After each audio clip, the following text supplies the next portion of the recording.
क्या सोच रहे हो? 15 लाख की लिमिट काउंट कैसे करनी है बता दूं क्या तुम्हें? तो सुनो ध्यान से। जब मैं कहता हूं कि टोटल इनकम फॉरेन सोर्स की इनकम को छोड़ के अगर 15 लाख तक है तो 182 डेज, अगर 15 से ऊपर है तो 182 डेज वाली कंडीशन तो है, और 120 डेज वाली भी है ना। तो 15 की लिमिट निकालनी कैसे है? अगर कोई इनकम तुमने इंडिया में कमाई है 15 लाख की लिमिट में आएगी, इंडिया में रिसीव की है आएगी, deem to be arise in India है आएगी, deem to be received in India है आएगी, arise outside India control in India आएगी, arise outside India receive outside India control और प्रोफेशन सेटअप इन इंडिया आएगी। सर कौन सी इनकम नहीं आएगी बस वो समझ लो।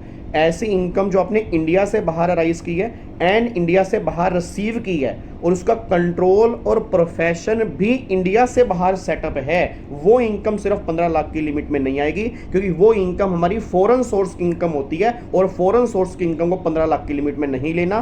बाकी जो इंडियन सोर्स की इनकम है वो सारी 15 लाख की लिमिट में आएगी, और उसके बेस पे कैलकुलेशन करके चेक करोगे कि डेज हमें कौन से देखने हैं, उसके बेस पे तुम स्टेटस निकालोगे। सारे बच्चे कमेंट करके मेरे को बताना, अगर मैं इन पांचों केस में किसी भी केस में कवर नहीं होता तब मैं रेजिडेंट कैसे बनूंगा, बनूंगा भी या नहीं बनूंगा, और अगर बनूंगा तो कैसे बनूंगा। कमेंट करो भी और फॉलो करो, शेयर करो इस ज्ञान सागर की सीरीज को। Thank you so much.